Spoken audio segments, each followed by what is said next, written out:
안녕하세요. 스포츠 분석 전문가 천 교수입니다. 천 교수 방에서 많은 분들과 좋은 결과 만들고 있습니다. 의사소통하실 분들은 고정 댓글 확인해 주세요. 그럼 오늘의 경기 분석 시작하겠습니다. 4월 3일 KBO 국내 야구 5경기 분석 시작하겠습니다. 첫 번째로 두산 대 하나 경기 알아보겠습니다. 먼저 크리스 플렉센을 선발로 내세운 두산 베어스는 6년 만에 다시 밟는 잠실 마운드에서 시즌 초반 침체된 분위기를 단숨에 반전시키려 한다. 2020년 가을 압도적인 9위로 두산을 한국 시리즈로 이끌었던 플렉센은 메이저리그를 거치며 더욱 정교해진 커터와 높은 타점에서 내리꽂는 패스트볼이 일품인 투수다.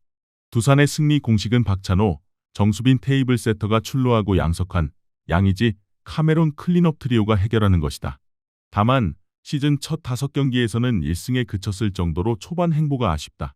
특히 주중 시리즈에서 삼성을 상대로 1승도 거두지 못했고 무기력한 모습을 노출했다. 하지만 1선발 에이스 플렉센이 홈팬들의 일방적인 응원 속에 홈 개막전이라는 중압감을 이겨내고 6이닝 이상을 책임져준다면 두산은 특유의 미라클 정신을 발휘해 승기를 잡을 저력을 가지고 있다. 이어서 윌켈 에르난데스를 마운드에 올린 하나 이글스는 에이스의 압도적인 무력을 앞세워 적지에서 승리를 정조준한다. 올 시즌 하나가 야심차게 영입한 에르난데스는 최고 시속 156km, 평균 150km를 상회하는 묵직한 싱커성 패스트볼과 예리한 슬라이더를 주무기로 삼는 전형적인 파워피처다. 하나는 문현빈, 노시환, 강백호, 최은성으로 이루어진 중심 타선의 위압감이 단연 리그 최고 수준이다. 언제든 담장을 넘길 수 있는 화력을 갖추고 있으며 상대 투수들은 산 넘어 산으로 느낄 수밖에 없다. 특히 지난 시즌 준우승을 거두며 쌓은 이기는 법에 대한 자신감도 충만하다. 비록 개막 시리즈 스윕 이후 주중 3연전에서 스윕패를 당했으나 여전히 하나는 대권에 도전하는 팀이다. 에르난데스가 두산의 정교한 타자들을 상대로 제구 난조만 보이지 않는다면 하나는 화끈한 타격 지원 속에 기분 좋은 원정 승전고를 울릴 수 있을 것이다. 두산의 홈 개막전 이벤트와 플렉센에 대한 팬들의 기대감이 변수가 되겠지만 에르난데스의 생소한 구위와 한화 타선의 파괴력은 두산 마운드에게도 상당한 압박이 될 것이다. 결국 어느 쪽 선발이 득점권 상황에서 집중력을 유지하며 실투를 최소화하느냐, 그리고 잠실구장의 넓은 외야를 활용해 누가 더 영리하게 범타를 유도하느냐에 따라 승패의 향방이 갈릴 전망이다. 접전 승부 끝에 하나가 시리즈 첫 판을 따내며 기선 제압과 함께 연패를 탈출할 것이다. 이번 경기 하나 승을 추천합니다. 핸디 언오버 및 최종 조합은 고정 댓글 링크를 통해 가족방에서 확인해주세요. 두 번째로 롯데 대 SSG 경기 알아보겠습니다. 먼저 롯데는 이번 경기에서 좌우 타자 조합이 자연스럽게 이어지는 라인업 구성이 전체 공격 설계의 출발점이 된다. 선두 타선은 단순히 방망이를 크게 돌리기보다 컨택과 출루를 우선으로 가져가며 상대 배터리의 볼 배합을 초반부터 흔드는 역할에 더 가깝다. 그래서 첫 바퀴부터 타석당 승부를 길게 끌고 가면서 상대 투수의 구종 노출을 유도하고 득점권 진입을 위한 연결고리를 만드는 흐름이 살아날 수 있다. 중심 타선은 주자가 깔린 상황에서 장타와 타점 생산으로 경기를 한 번에 뒤집을 수 있는 구조를 갖추고 있다. 이어서 SSG도 타선의 폭발력 자체는 결코 가볍게 볼 수 없는 팀이다. 유선두 타선이 출루에 성공했을 때는 주로 압박과 빠른 득점 전환으로 분위기를 단숨에 가져올 수 있는 구간이 존재한다. 하지만 이번 경기에서는 라인업 전체가 얼마나 유기적으로 이어지느냐보다 찬스를 한 번에 크게 살려야 하는 압박이 더 크게 걸릴 수 있다. 중심 타선이 장타를 만들 수 있는 힘은 분명하지만 앞선 타순에서 출루와 연결이 끊기면 공격의 응집력이 떨어질 여지가 있다. 그리고 하위 타선 구간에서 파울로 버티며 투구 수를 소모시키는 끈질긴 운영이 기대만큼 이어지지 않으면 상대 투수는 생각보다 빠르게 템포를 찾을 수 있다. 롯데는 타순 전체가 각자 역할을 나눠 상대 투수의 투구 수를 늘리고 경기 중반 이후 불펜 운영까지 흔들 수 있는 구조를 갖추고 있다. 그리고 넓은 수비 범위와 코너 내야의 송구, 외야의 홈 송구 정확도까지 더해지면 전체적인 경기 운영에서 우위를 만들 가능성이 높다. 반면 SSG는 중심 구간의 장타력은 위협적이지만 수비 디테일에서 밀리면 추격 흐름을 오래 유지하기 쉽지 않다. 결국 작전, 수비, 타순 운영이 우위 흐름 속에서 롯데가 승리를 가져갈 가능성이 높다. 이번 경기 롯데의 승을 추천합니다. 핸디 언오버 및 최종 조합은 고정 댓글 링크를 통해 가족방에서 확인해주세요. 세 번째로 KT 대 삼성 경기 알아보겠습니다. 먼저 KT는 이번 경기에서 선두 타선이 꾸준히 출루 흐름을 만들고 중심 타선이 득점권에서 반대 방향 적시타와 희생플라이로 점수를 정리하는 전개가 가장 잘 어울리는 팀이다. 그래서 공격이 무리한 장타 의존으로 흐르기보다 주자가 깔린 상황에서 필요한 타구를 정확히 만들어내는 방향으로 경기를 풀어갈 가능성이 높다. 특히 한 번부터 세 번까지 출루와 진루의 연결이 자연스럽게 이어지면 중심 타선은 큰 스윙보다 주자를 불러들이는 타격에 더 집중할 수 있다. 이런 구조를 가진 팀은 찬스에서 허무하게 흐름이 끊기지 않고 한 점씩 차곡차곡 쌓아가는 운영이 가능하다는 점이 크다. 이어서 삼성은 중심 타선이 한번 불붙으면 이닝 전체를 흔들 수 있는 타선 응집력을 가진 팀이다. 하지만 이번 경기는 단순히 장타력만으로 판이 갈리기보다 득점권에서 어떤 방향의 타구를 만들고 어떤 선택으로 주자를 불러들이느냐가 훨씬 더 중요하다.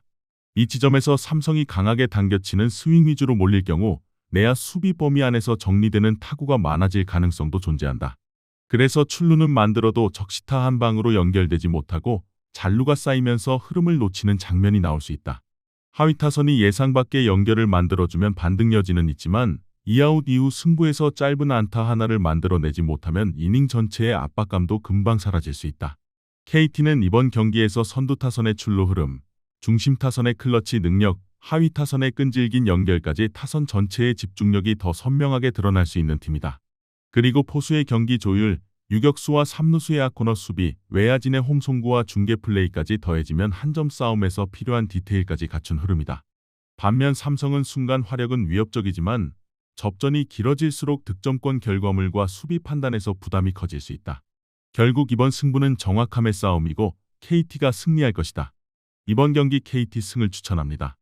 핸디 언어버 및 최종 조합은 고정 댓글 링크를 통해 가족방에서 확인해주세요. 네 번째로 기아 대 NC 경기 알아보겠습니다. 먼저 기아는 이번 경기에서 선두 타선이 초반부터 성급하게 방망이를 돌리기보다 상대의 구종 배합과 코스 활용을 끝까지 확인하는 방향으로 흐름을 만들 가능성이 높다. 그래서 초반 몇 이닝은 파울로 승부를 길게 끌고 가면서 투구 수를 늘리고 볼 카운트 싸움에서 유리한 구간을 선점하는 운영이 나올 수 있다. 이 과정이 잘 풀리면 두 번째 타석부터는 중심 타선이 노림수를 분명하게 가져가면서 장타성 타구를 생산할 가능성이 커진다. 특히 한번 패턴이 읽히기 시작하면 중견수 방향 깊은 타구나 좌중간을 가르는 장타로 득점권 압박을 키울 수 있다. 그리고 하위 타선도 단순히 쉬어가는 구간이 아니라 번트와 진루타, 끈질긴 출루로 상위 타순을 다시 불러들이는 연결고리 역할을 해줄 수 있다. 이어서 NC는 타선의 폭발력 자체는 갖추고 있지만 이번 경기는 초반부터 원하는 템포로 몰아붙이기보다 상대가 준비한 운영에 먼저 반응해야 할 가능성이 있다. 상대 선두 타선이 끈질기게 커트를 해내고 볼을 오래 보게 되면 배터리 운영이 생각보다 빨리 빡빡해질 수 있다. 그렇게 되면 이닝 초반에 잡아야 할 카운트 싸움이 길어지고 결국 중심 구간에서 실투 하나가 장타로 연결되는 부담이 커진다. 반면 공격에서는 한두 번의 강한 타구로 분위기를 바꿀 수는 있겠지만 이 흐름이 매 이닝 꾸준하게 이어질지는 별개의 문제다. 특히 중앙 수비 라인과 포수 쪽에서 경기 전체의 박자를 세밀하게 읽어내지 못하면 접전 구간에서 작은 틈이 실점으로 이어질 여지도 있다. 또한 하위 타선이 상위 타순으로 얼마나 자연스럽게 이어주느냐에서도 차이가 발생할 수 있다. 기아는 초반에는 참아내고 중반 이후에는 준비된 스윙으로 응징하는 흐름을 만들 수 있는 팀이다. 그래서 선두 타선의 인내, 중심 타선의 장타 생산, 하위 타선의 연결 능력이 하나로 묶이면 경기 전체 주도권을 잡을 가능성이 높다. 여기에 포수의 경기 운영과 중앙 수비 라인의 집중력까지 받쳐주면 접전 구간에서도 흔들림이 크지 않을 수 있다. 이번 경기는 기아가 이닝 운영의 디테일과 공격 연결 구조에서 앞서며 승리를 가져갈 가능성이 높다. 이번 경기 기아 승을 추천합니다. 핸디 언어버 및 최종 조합은 고정 댓글 링크를 통해 가족방에서 확인해주세요. 마지막으로 키움 대 LG 경기 알아보겠습니다. 먼저 키움은 이번 경기에서 선두 타선의 출루와 기동력으로 흐름을 열어야 하는 팀이다. 초반부터 볼 카운트를 길게 끌고 가며 상대 배터리를 흔들 수는 있지만 연결고리가 매끄럽지 않으면 찬스를 만든 뒤에도 점수로 묶어내는 힘이 다소 떨어질 수 있다. 특히 중심 타선이 장타 대신 단타 위주로 끊기기 시작하면 득점권에서 한 방으로 분위기를 바꾸는 장면이 줄어들며 공격의 압박감도 함께 약해진다. 하위 타선은 파울로 끈질기게 버티면서 투구 수를 늘리는 역할은 해줄 수 있지만 전체적으로 이어지는 흐름이 길게 살아나지 않으면 비기닝 생산력은 제한될 여지가 있다. 그래서 키움은 단순히 안타 수보다도 찬스에서 얼마나 정확하게 작전 수행과 진루타를 만들어내느냐가 훨씬 중요하다. 이어서 LG는 이번 경기에서 팀 야구의 완성도를 가장 선명하게 보여줄 수 있는 쪽이다. 선두 타선은 단순 출루에 그치지 않고 볼넷과 컨택, 번트와 스타트까지 묶어 상대 배터리를 끊임없이 압박하는 흐름을 만들 수 있다. 그리고 중심 타선은 찬스에서 장타 생산력과 타점 집중력이 살아나는 편이라 주자가 쌓인 상황에서 한 번에 점수를 벌리는 운영이 가능하다. 하위 타선도 쉽게 물러나지 않고 파울로 버티며 상대 투수의 투구 수를 늘리고 짧은 적시타나 반대 방향 타구로 흐름을 다시 상단으로 연결해주는 역할을 해낼 수 있다. 그래서 LG 타선은 상위부터 하위까지 이닝 전체를 끊지 않고 이어가는 힘이 있고 이 점이 상대 수비 입장에서는 가장 부담스러운 대목이다. 키움도 끈질긴 타석 운영과 초반 출루로 흐름을 만들 수는 있지만 전체적인 이닝 연결성과 찬스 마무리 완성도에서는 LG가 더 안정적이다. 특히 LG는 상하위 타선의 연결, 덕아웃 작전 수행, 그리고 내외야 수비 디테일까지 모두 묶이며 팀 야구의 전형을 보여줄 수 있는 팀이다. 그래서 이 경기는 한두 번의 찬스 소모보다 누가 더 오랫동안 상대를 압박하는 야구를 하느냐에서 차이가 날 가능성이 높다. 그 흐름이라면 LG가 경기 전반을 더 안정적으로 장악할 것이다. 이번 경기 LG 승을 추천합니다. 핸디 언어버 및 최종 조합은 고정 댓글 링크를 통해 가족방에서 확인해주세요. 시청해주셔서 감사합니다. 천교수 가족방 입장은 영상 하단 고정 댓글 확인해주시기 바라며 구독과 좋아요 알림 설정 부탁드리겠습니다. 감사합니다.